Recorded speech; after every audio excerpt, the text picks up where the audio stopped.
6:41. Let's have a look at the newspapers for you this morning. We'll start with the Sunday Telegraph. It has UK warships lacking the necessary equipment to strike Houthi targets.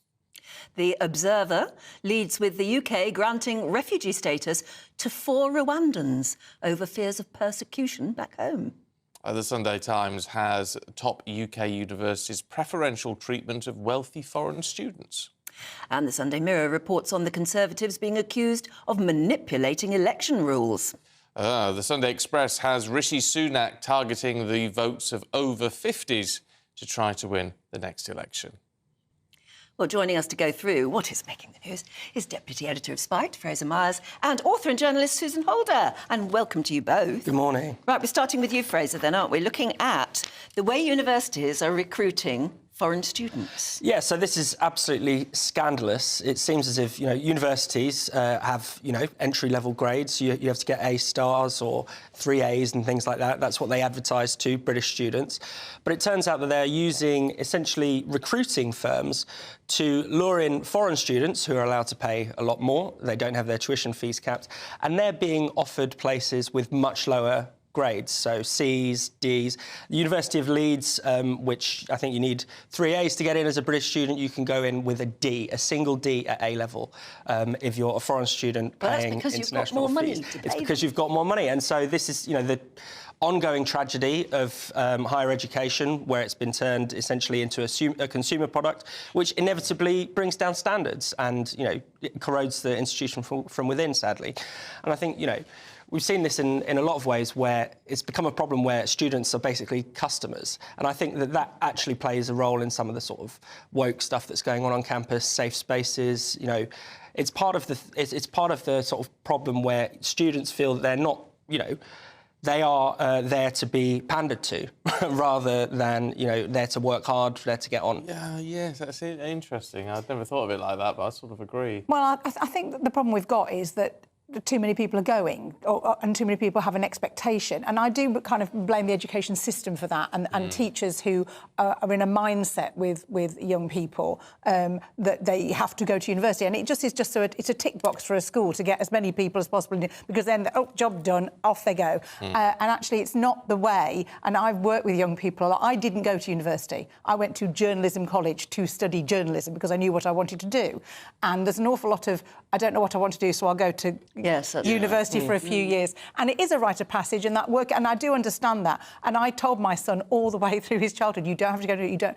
In the end, he did go to a university, but he did a vocational sound engineering course, which I thought, it wasn't 4 years of geography. And there's nothing wrong with 4 years of geography if you know what you're going to do at the end of it, or if that's what you need. But I do think there's an awful lot of degrees that nowadays do not equip you for a job, are not necessary, and it's not true that you get a better job because you've gone to university. It's not true anymore. No. So we need to kind of break that cycle. And well, we there's need apprenticeships. Apprenticeships. Universities for years, governments for years have been saying, oh, yes, we're going to really push apprenticeships.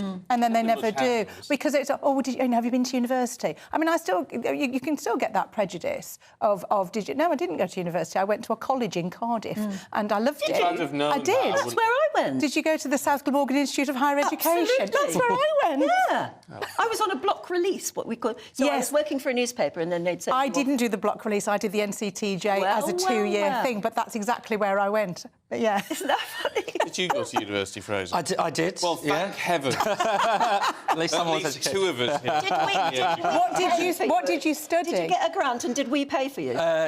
You did, but I didn't. I mean, I did have to pay tuition fees, but not the 9 grand that students have today. But yeah, you did also get a lot more taxpayer-funded help than you do today.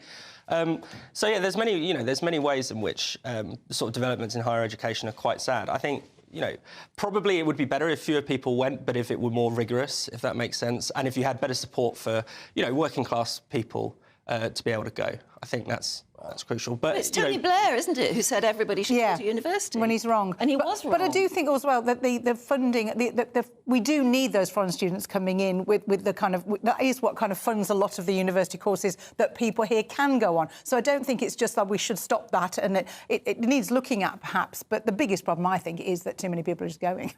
Yeah. Unnecessarily. I would tend to agree. Susan. Yes. Rishi Sunak's gone full throttle, according to the Sunday Express. Well, this will be good news for you because you've got a birthday coming up, haven't you? Oh, great. And his mission is to improve the lives of over 50s. Oh. Come and join our club. That's actually, whereas I've not been bothered about turning 50, that makes it sound really depressing. Oh, it's going to be... now the older generation. Well, this is what I'm kind of upset with the way that they've been covering this because I've never seen myself as the saga generation, but no. And I don't intend to start, to be quite honest. But so what he's talking about is he obviously trying to get votes. His mission is to improve the life of over 50s. Well, that sounds lovely. How's he going to do it? How is he going to do that? He's going to unlock new job opportunities, boost healthcare, which probably will be quite good news for everybody, and help with personal finances to put money back into people's pockets. That all sounds a bit vague. Doesn't it always? But he's also... It comes as new figures are revealed that there's a 29% rise in the number of over 50s buying their first home. There are now... Wow. An increase in people. That is how long it's taking some people to get on the property ladder. That definitely does need looking at, doesn't it? That's not good news. But also, by the time you're in that generation, you are also trying to help your children get their leg up, because nowadays no one can do it without somebody above them kind of giving them a bit of help, which we didn't have back in the day. Couldn't have had. Nobody's ever helped me with a kind of like handout to do anything like that. But you would never have thought of it, actually. You would never have thought of going to your parents and saying, you wouldn't. Can you help me with the deposit for a house? Absolutely not. No. Absolutely not. But now it's the norm. It's the norm, and it would be impossible to get on the housing ladder without that kind of help. And I think maybe that's where this, sort of predicament comes from for the Tories, because the gap, between younger and older voters is extraordinary. It's only pensioners where the Conservatives are outpolling Labour. And if you look at sort of slightly younger cohorts, Labour are winning by 60 points, which is just absolutely insane. But then you're thinking, well, what are the things that make people want to vote Conservative? It's probably owning your own home is the key thing. What have they done to boost home ownership? Not very much. Not building new houses. Yeah. The house prices are only going up far faster than the rate of pay. So it's just all out of anyone's control, though.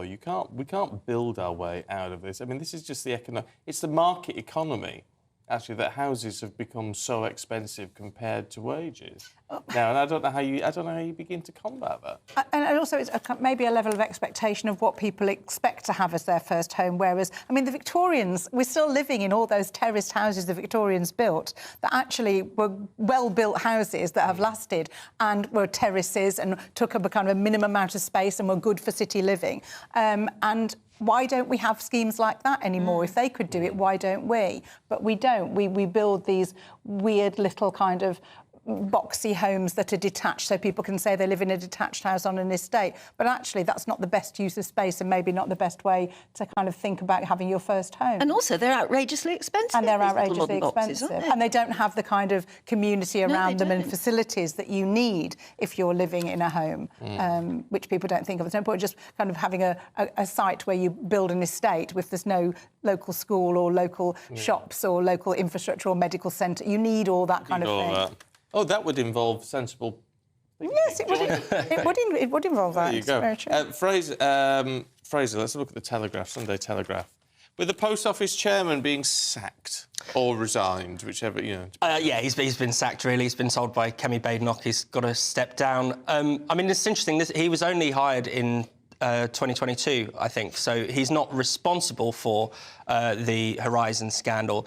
But certainly, I think, the past couple of weeks has been a PR disaster for the Post Office. They haven't ingratiated themselves very well with the public. I mean, they haven't really said sorry. Exactly. I mean, I know it would be a difficult job for anyone, and especially if it's not this guy's fault. But I don't think they've done anything to improve their reputation whatsoever. Is it right that we need a clean broom, as it were, to clear it out and start again? I think so. I mean, it's it feels like it's so rotten, and you read stories as well. They've been coming out in the past week or so, and there are many people involved in these ludicrous prosecutions that don't have any regrets and things like that, and think that they did the right thing. Clearly there's a huge amount of rot in this institution. But the guy who's gone, Henry Staunton, actually though was dragging his feet apparently over how quickly to do compensation. So that's the kind of reason. Really? That's the reason that they're giving for why he's been moved on. Although why would you but do clearly there are people way back in the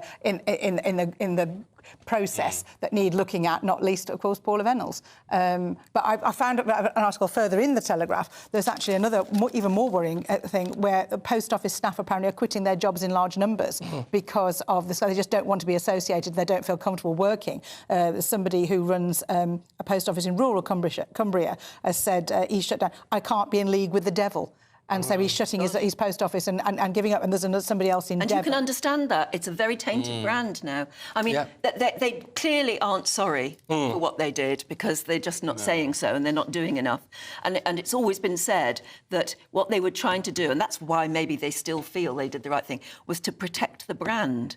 And the brand is well done. so tainted now. It is. You can understand people saying, I don't want to say I work for the post office. But it can't be damaged irrevocably because we need those post offices. The post office is such a community hub, such a necessary thing for so many people. They're going to have to rebrand it, call it something else. Yes, maybe. But well, I wonder if it's another company will come in. Yeah. And do something different, which I know is a bit of a frightening prospect in a way because the post office was trusted. Well, no one can get it as bad, surely.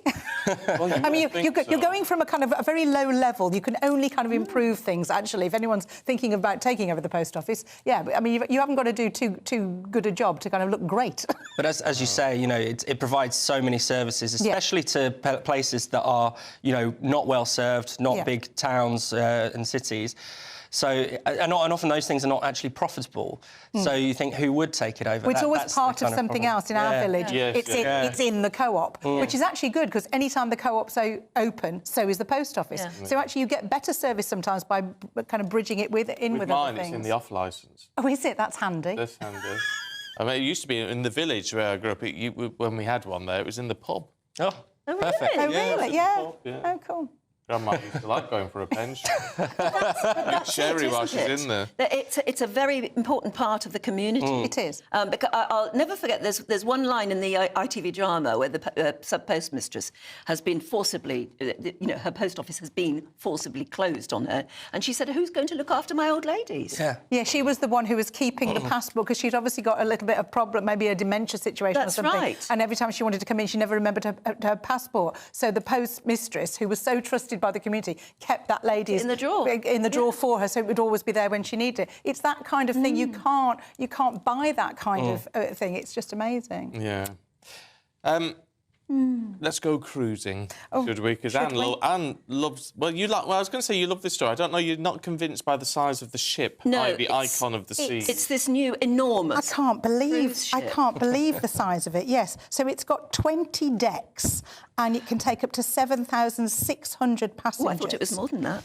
That's what I found. It's called the Icon of the Seas. The Icon of the Seas, and it sets sail on its maiden voyage from Miami, Florida. Now, it's a city on water, isn't it, really, if that's what you're looking for? I don't know. Is it much of a getaway if you've got that many people with you and there's so much going on? And I don't know that you'd feel that you were on holiday. No, I'm not sure I would. I suppose you go for the weather more than anything, and for the fact that everything is laid on, isn't it? Well, it must be. There's so much for the kids to do. You see, there's so many places to go to eat. You see, Susan's been in touch. Morning, Susan. Says, Icon of the Seas looks like my idea of hell. I can kind of understand that. Yeah. There's somebody. I'm kind of in two minds about cruise. I do think it's a very good way to get around a lot of places to see, so you don't just go to one location. But on the other hand, I don't like the idea of being trapped on a boat with lots of other people, but also the regimented nature that you have to kind of have, where you're told, well, this is what time we do this and this is what time we do that. Again, for me, that's not a holiday. I'm a bit more. I like a bit more free and easy. Do you know they've even got an ice skating rink? Well, of course they have. I mean, look at the size of it. I would think they've got. I would think they've got a ski slope somewhere. Yeah, probably have. Yeah, no, to me it's a little bit too big. Yeah, just a little. Chris says it sounds like Butlins on the water. See, not necessarily. You can go posh. They can be quite posh. But it's all those announcements over the tannoy. It is. Heidi hi. It is. Bing bong. Right, we're out of time. Thank you for that note. Susan Fraser, thank you. Here's your weather.